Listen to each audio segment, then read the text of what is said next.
ओम जयंती मंगला काली भद्रकाली कपालिनी दुर्गा क्षमा शिवा धात्री स्वाहा स्वधा नमोस्तुते। दोस्तों, आपके अपने चैनल अनमोल जानकारी में आपका बहुत बहुत स्वागत है। मां भगवती दुर्गा की कृपा सदैव आप और आपके समस्त परिवार पर बनी रहे। दोस्तों, आज की वीडियो में मैं आपसे बात करने वाला हूं शारदीय नवरात्रि के बारे में। शारदीय नवरात्रि जो कि आश्विन मास के शुक्ल पक्ष में आती है, कब से प्रारंभ हो रहे हैं, कब समाप्त हो रहे हैं, और नवरात्रि के इन 9 दिनों में कलश की स्थापना करके हम मां दुर्गा की आराधना करते हैं। तो कलश की स्थापना करने का शुभ मुहूर्त क्या है, किस दिन कौन सी देवी की आराधना की जाएगी, इस बार नवरात्रि कितने दिन की है और मां दुर्गा की सवारी क्या है, इसके अलावा दुर्गा अष्टमी, महानवमी और दशहरा कब है, यह सारी जानकारी आपको आज की वीडियो में शेयर करने वाला हूं। तो वीडियो बहुत महत्वपूर्ण है, पूरा जरूर देख लीजिए और अगर वीडियो अच्छी लगे तो इसे लाइक भी जरूर कीजिए, क्योंकि आपके लाइक्स, आपके कमेंट मेरे लिए बहुत महत्वपूर्ण होते हैं। यह एकमात्र जरिया है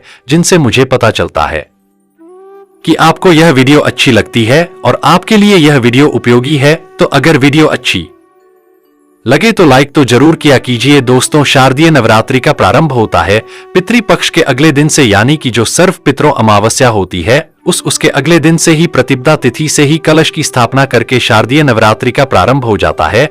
यह नवरात्रि आती है शरद ऋतु में, इसलिए इसे शारदीय नवरात्रि कहते हैं। एक नवरात्रि चैत्र मास में आती है, उसे कहते हैं चैत्र नवरात्रि। इसके अलावा 2 गुप्त नवरात्रि भी होती है, जैसे कि आषाढ़ मास में और माघ मास में। तो सनातन धर्म में 4 नवरात्रि मानी गई है, 2 गुप्त नवरात्र और 2 प्रकट नवरात्रि। इनमें से शारदीय नवरात्रि और चैत्र मास की नवरात्रि का बहुत अधिक महत्व माना गया है। नवरात्रि के इन 9 दिनों में मां दुर्गा के 9 स्वरूपों की आराधना की जाती है और फिर दुर्गा अष्टमी और महानवमी के दिन मां दुर्गा का स्वरूप मानकर कन्याओं की पूजा की जाती है और हवन किया जाता है, और इसके बाद इस व्रत का समापन किया जाता है और फिर अगले दिन दशहरा मनाया जाता है। अब बात करें कि प्रतिपदा तिथि कब से प्रारंभ हो रही है, कब समाप्त हो रही है, और नवरात्रि की प्रतिबद्ध तिथि का व्रत हमें कब धारण करना है। तो देखिए, वैदिक पंचांग के अनुसार आश्विन मास के शुक्ल पक्ष की प्रतिपदा तिथि प्रारंभ हो रही है 3 अक्टूबर को सुबह 12:01 पर और समाप्त हो रही है 4 अक्टूबर को सुबह 2:58 पर। तो ऐसे में सूर्योदय कालीन तिथि के अनुसार शारदीय नवरात्रि का प्रारंभ होगा 3 अक्टूबर 2024 को, दिन होगा गुरुवार का। तो 3 अक्टूबर 2024 को नवरात्रि का पहला व्रत रखा जाएगा। अब बात करें कि कलश स्थापना करने का शुभ मुहूर्त क्या है, तो देखिए, कलश स्थापना 3 अक्टूबर को हम करेंगे सुबह 6:15 से सुबह 7:02 तक। कलश स्थापना करने के लिए सबसे शुभ मुहूर्त है 1:06 का, यह कुल समय आपको प्राप्त हो रहा है। इसके अलावा दोपहर में भी आप कलश की स्थापना कर सकते हैं, जैसे कि जो अभिजीत मुहूर्त होता है, इसमें भी आप कलश की स्थापना कर सकते हैं। अगर आप सुबह किसी कारणवश नहीं कर पाते हैं तो अभिजीत मुहूर्त का समय आपको प्राप्त हो रहा है दिन में 11:46 से दोपहर 12:33 तक। इस बीच में भी आप चाहे तो कलश की स्थापना कर सकते हैं। यह कुल समय आपको प्राप्त हो रहा है 47 मिनट का। और अब जानते हैं कि इस बार नवरात्रि कितने दिन की आपको प्राप्त हो रही है, कौन से दिन आपको महानवमी मनानी है। देखिए, 3 अक्टूबर को पहला दिन होगा नवरात्रि का, घट स्थापना आपको करना है और शैलपुत्री माता की पूजा आराधना इस दिन की जाएगी। नवरात्रि का दूसरा दिन होगा 4 अक्टूबर को, दिन होगा शुक्रवार का, माता ब्रह्मचारिणी की पूजा आप करेंगे। और शारदीय नवरात्रि का तीसरा दिन होगा, यानी कि तृतीया तिथि 5 अक्टूबर को है। इस दिन आप माता चंद्रघंटा की पूजा करेंगे, जो माता दुर्गा का तीसरा स्वरूप माना जाता है। शारदीय नवरात्र का चौथा दिन होगा 6 अक्टूबर को, दिन होगा रविवार का। इस दिन विनायक चतुर्थी भी है और इस दिन मां भगवती दुर्गा के चौथे स्वरूप मां कुष्मांडा की आराधना आपको करना है। नवरात्रि की पंचमी तिथि आपको प्राप्त हो रही है 7 अक्टूबर को, जिस दिन आपको माता स्कंद माता की पूजा आराधना करना है, और यह दिन होगा सोमवार का। 8 अक्टूबर मंगलवार के दिन माता कात्यायनी की आराधना करेंगे, जो कि मां दुर्गा का छठा स्वरूप माना जाता है। 9 अक्टूबर को माता कालरात्रि की आराधना की जाएगी और माता कालरात्रि को मां दुर्गा का 7वां स्वरूप माना जाता है। 8वां दिन नवरात्रि का अष्टमी तिथि 10 अक्टूबर को आपको प्राप्त होगी। इस दिन माता महागौरी की पूजा की जाएगी, जो कि मां दुर्गा का 8वां स्वरूप माना जाता है। तो 10 अक्टूबर को अष्टमी तिथि है, महाअष्टमी और 9वां दिन यानी कि नवमी तिथि जो नवरात्रि का अंतिम दिन होता है 11 अक्टूबर को है। माता सिद्धिदात्री की आराधना की जाएगी, जो कि मां दुर्गा का 9वां स्वरूप मानी जाता है, और इनकी पूजा किए बिना संपूर्ण नवरात्र का संपूर्ण फल हमें नहीं प्राप्त होता। इसलिए नवरात्रि में प्रतिपदा तिथि से लेकर नवमी तिथि तक विधि विधान से माता दुर्गा की आराधना की जाती है। मां दुर्गा के 9 स्वरूपों की आराधना से किसी भी प्रकार की आपकी कामना को पूर्ण हो जाती है। कोई भी आपके जीवन में विघ्न बाधा हो, कोई भी परेशानी आपके जीवन की हो, कोई भी कष्ट हो, आपका समस्त प्रकार के कष्टों से आपको छुटकारा मिल जाता है नवरात्रि के 9 दिनों में मां दुर्गा की आराधना करने मात्र से। और अब जानते हैं कि शारदीय नवरात्रि में मां दुर्गा कौन सी सवारी से आगमन कर रही है। देखिए, इस बार नवरात्रि का प्रारंभ हो रहा है गुरुवार से, और गुरुवार के दिन जब नवरात्रि का प्रारंभ होता है तो ऐसा माना जाता है कि माता की जो सवारी होती है, पालकी होती है, इस प्रकार का वर्णन मिलता है देवी पुराण में। अच्छा, शारदीय नवरात्रि का प्रारंभ होने से पहले आपको कुछ विशेष बातों का ध्यान रखना चाहिए, जैसे कि मां का आगमन होता है हमारे घर में। ऐसा माना जाता है कि प्रतिपदा तिथि से लेकर और नौमी तिथि तक मां दुर्गा इस धरती पर अपने भक्तों के घरों में वास करती है, तो इसलिए हमें अपने घर की साफ सफाई करनी चाहिए। नवरात्रि से पहले ही अपने घर की साफ सफाई कर लीजिए अच्छी तरह से, मतलब घर के कोने कोने की साफ सफाई इस समय में हो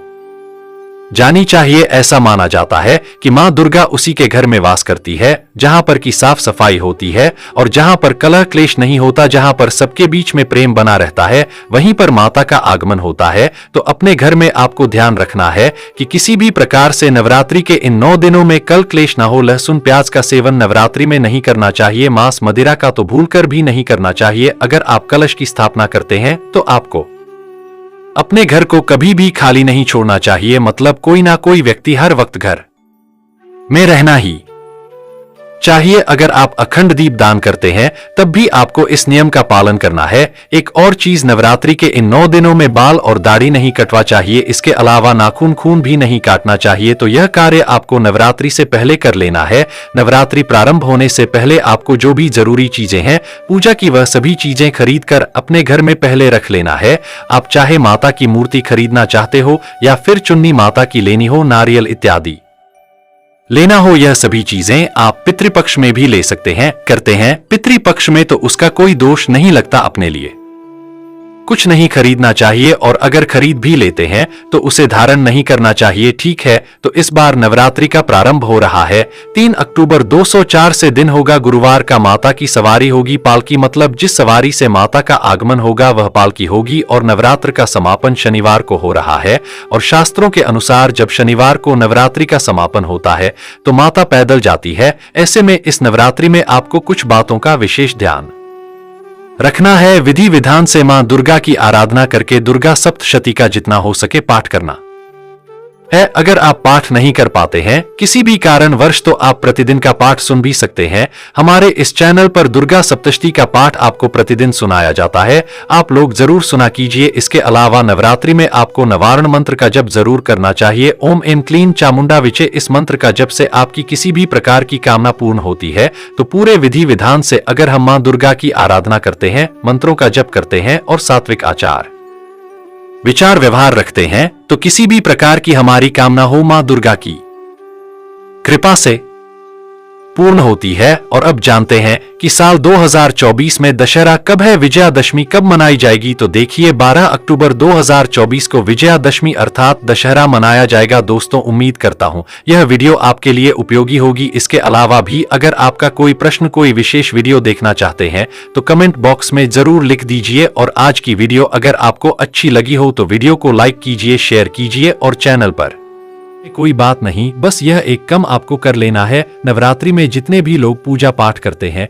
उससे भी आपको अधिक बढ़कर के फल प्राप्त होगा। तो ये वीडियो ध्यान से देखना। आज की जो मैं वीडियो बताऊंगा बहुत ही सुंदर है, ज्ञानवर्धक जानकारी। इस प्रकार के जानकारी आप लाखों रुपए खर्चा करेंगे फिर भी कोई नहीं बताने वाले। हमारे चैनल का मकसद है जनहित एवं जैन कल्याण करना, इसलिए आप लोगों को इस प्रकार के अच्छे जानकारी सीखते क्षमा चाहूंगा करना चाहूंगा। तो इस वीडियो में जानते हैं नवरात्रि में ऐसे कौन से कार्य करने से बिना व्रत, बिना पूजा या फिर बिना कन्या भोजन के सारे फल की प्राप्ति हो जाती। मैं प्रमाणित जानकारी बताऊंगा, जो जानकारी बताऊंगा शास्त्रों लिखे जानकारी बताऊंगा। और अगर आप भी माता रानी के सच्चे भक्त हैं, माता रानी को मानते हैं, माता रानी की आस्था है, माता रानी प्रति अभी की विश्वास है, तो आपको मैंने बॉक्स में जय माता दी जरूर लिखना। इस वीडियो को लाइक कर चैनल को सब्सक्राइब जरूर करना। चलिए समय ना लेते हुए मैं आप लोगों को जानकारी बताना चाहूंगा। देखिए, अगर आपने दुर्गा सप्तशती का सिद्ध कुंजिका स्रोत के बारे में थोड़ा बहुत अगर आपको जानकारी है तो उसमें लिखा होगा, आपने देखा होगा, ना गौचम ना ग्लसराम ना सुक्तम नापी ध्यानन दुर्गा पाठ फलमभेदत अति गुहत्रम देवी देव नापी दुर्लभ, अर्थात भगवान शंकर माता पार्वती को बताते हैं कि ना कवच की जरूरत है, ना किसी भी प्रकार की कोई बड़े अनुष्ठान करने की जरूरत है, ना पूजा पाठ करने की जरूरत है। केवल सच्चे मैन से अगर नवरात्रि के समय में कोई भी व्यक्ति पूरे मैन के साथ, पूरे विश्वास के साथ अगर दुर्गा सप्तशती में वर्णित सिद्ध कुंजिका स्रोत का पाठ कर लेते तो संपूर्ण दुर्गा पाठ के फल उन्हें प्राप्त हो जाते हैं। जो भी आप व्रत रखे माता रानी के लिए, आप चाहते हैं कि माता रानी की आपके ऊपर आशीर्वाद प्राप्त हो, माता रानी की कृपा मिले, आपकी कोई अधूरी मनोकामना है, वह चाहते हैं कि आपके अधूरी मनोकामना पूर्ण हो जाए, तो आपने नवरात्रि का व्रत रखे हैं तो वो सारे फल अगर आप चाहते हैं और उसका 1000 गुना फल प्राप्त हो जाए तो नवरात्रि के समय में दुर्गा सप्तशती का पाठ जरूर करना। और जो लोग नवरात्रि का व्रत नहीं रखें, किसी कारणवश उन्हें टाइम नहीं मिल पाए, ऐसे व्यक्ति दुर्गा सप्तशती में नित्य सिद्ध कुंजिका स्रोत का पाठ जरूर करना। पूर्ण रूप से आपको नव दुर्गा माता की पूजा पाठ करने से, नव दुर्गा के 9 दिन व्रत करने से, कन्या भोजन करने से जो फल प्राप्त होता है, केवल इस पाठ को सच्चे मैन से अगर एक दिन भर आप, जो नवरात्रि के दिन एक दिन बस केवल उसके पूरे रश आपको फल प्राप्त हो जाते हैं। मैं आप लोगों को बताना चाहूंगा, जो लोग समर्थन, ऐसे लोगों को कन्या पूजन भी जरूर करना चाहिए। मैं कल की भी वीडियो में बताई हूं अब कन्या पूजन का बेनिफिट क्या है, तो माता रानी स्कंद पुराण में भी लिखे और कई सारे ऐसे हमारे जो है देवी पुराण में भी इसका वर्णित मिलते हैं। माता रानी जितने पूजा पाठ से प्रसन्न होती उतना ज्यादा कन्या भोजन करने से हो जाती हैं, क्योंकि कन्याओं को देवी का स्वरूप माना जाता है और जो कन्या होती है नवरात्रि के समय में साक्षात नव दुर्गा के स्वरूप हो जाती हैं। तो आपको जो है कन्या पूजन नहीं कर का रहे, ध्यान से सुनना, अगर आप किसी कारणवश करने की पूजन नहीं कर का रहे हैं, कन्या भोजन नहीं कर का रहे हैं, तो आपको घबराना नहीं है। एक कम जरूर करना जहां पे कन्या भोजन हो रही है, ध्यान से सुनना, जहां पर कन्या भोजन हो रही है वहां पर अब जो है नवरात्रि में चढ़ाई जाने वाले मटक जैसे सिंगरी के हैं, चूड़ी हैं, महावर हैं, बिछिया हैं, जो करधनी होता है, बाजू बंद होते हैं, ये कुछ सामग्री अब जाकर की उनमें भेंट जरूर कर देना। छोटे बच्चे को कन्या भोजन का, कन्या पूजन का उसे फल प्राप्त हो जाएंगे, ऐसा माना जाता। जो व्यक्ति अपने जीवन काल में अगर एक बार भी अगर सच्चे मैन से कन्या पूजन कर दे, अपने घर में 9 कन्याओं को बुला करके, एक लैंगरोन को साथ में बुला करके अपने घर में अगर कन्या भोजन कर दें, कन्या पूजन कर ले, तो ऐसे व्यक्ति की जीवन में सारे समस्या जड़ से समाप्त हो जाते हैं। फिर ऐसे व्यक्ति निर्धन नहीं रहते। आप व्रत रखें या इन रखें, उपवास रखें या ना रखें, इसे कोई फर्क नहीं पड़ता। अगर आपने सच्चे निष्ठा के साथ, अगर पूरे विश्वास के साथ अपने घर में कन्या पूजन कर लिए, तो नवरात्रि का पूर्ण रूप से आपको फल प्राप्त हो जाएगा। जो वृद्धा करने से, पूजा पाठ करने से जो फल प्राप्त नहीं हो पाता हो, केवल कन्या पूजन करने से मिल जाते हैं। इसके बाद में तीसरा जानकारी बता रहा हूं, ये जानकारी अभी की जिंदगी में बाहर लाएंगे, आपकी जीवन में परेशानी को दूर करेंगे। यूं कि हम आप लोगों को सरल आसान साधारण सी विधि बताते हैं जिसमें आप सभी दर्शकों की कल्याण छुपा होता है। मैं हर दिन बोलता हूं ना कि प्राचीन ज्ञानी यूट्यूब चैनल ही नहीं, बल्कि आप सभी दर्शकों का एक छोटा सा परिवार है जिसमें आप मैं सभी सदस्य जुड़े हुए हैं। और मैं चाहता हूं कि मेरे चैनल में जुड़े सभी लोगों को धर्म की सरकारी हूं और वह मैं आसान विधि भी बताता हूं जिसका आपको पूर्ण रूप से फल प्राप्त हो। सरल से सरल जानकारी बताता हूं। तो नवरात्रि के दौरान आपको एक पुष्पा का पौधा जरूर लगाने में इसका फायदा भी बताऊंगा। कौन कौन सब कुछ वाला गाना चाहिए, हमारे धर्मशास्त्र के अनुसार का गए हैं। अगर कोई व्यक्ति मंदिर के किनारे में मदार का पौधा लगाते हैं, ध्यान से सुनिए, जो सफेद कलर का आधार का पौधा होता है, किसी भी मंदिर के किनारे में लगा देते हैं। ये पुष्प वहां पे उपस्थित जो देवी देवता है, मंदिर के में जो रहने वाले देवी देवता हैं, जैसे शिव मंदिर है, शिव मंदिर में मंदार का पौधा लगाते हैं, तो इसके एक पुष्प अगर आपको भी कोई भी व्यक्ति रख करके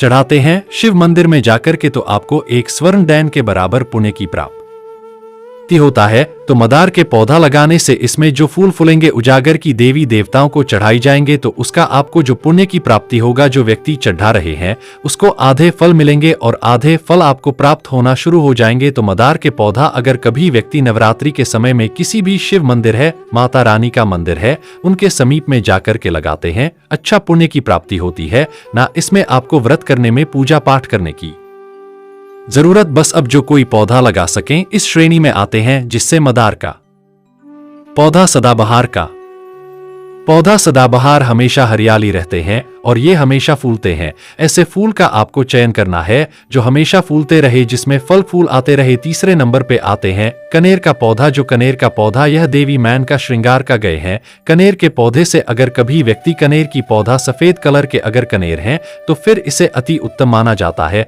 कनेर की पौधा को पार्वती के स्वरूप कहेंगे धर्मशास्त्र में, तो कनेर के पौधा चढ़ने से माता रानी बहुत प्रसन्न होती है और गोदान के बराबर हमें फल की प्राप्ति होता है। आप चाहते हो तो गुड़हल के पौधा लगा सकते हैं। मंदिर के किनारे में, देवी मंदिर के किनारे में अगर कभी व्यक्ति गुड़हल के फूल के पौधा लगाते हैं तो हमारे धर्मशास्त्र में ऐसा कहे कि गुड़हल के वृक्ष पर साक्षात मां जगदम्बा का वास होता है। जी हां, ये मैं कोई हवाई बात नहीं करूं, प्रमाणित बात कर रहा हूं। धर्मशास्त्रों में भी लिखा है। अब माता रानी को 56 भोग लगाया या इन लगाए इससे कोई फर्क नहीं पड़ता, लेकिन अगर सभी व्यक्ति नवरात्रि के समय में गुड़हल के पुष्प माता रानी को सच्चे मैन से अगर माला पिरोकर की 21 की संख्या में 11 की संख्या में चढ़ा दिया जाए तो उसे व्यक्ति को वह मनोकामना पूर्ण होने से सक्षत्रम भी नहीं रोक पाते। गुड़हल के फूल माता रानी को चढ़ने से नवरात्रि में आपने पूजा पाठ व्रत रखे हैं, पूजा पाठ कर रहे हैं, कोई बात नहीं। अगर आप व्रत नहीं कर रहे हैं, पूजा पाठ जो है टाइम नहीं देकर रहे हैं, तो गुड़हल के फूल माता रानी को नवरात्रि की किसी भी दिन एक दिन 21 माला पिलो करके माला बना करके माता को चढ़ा देना। संपूर्ण व्रत का फल मिल जाएंगे। आपने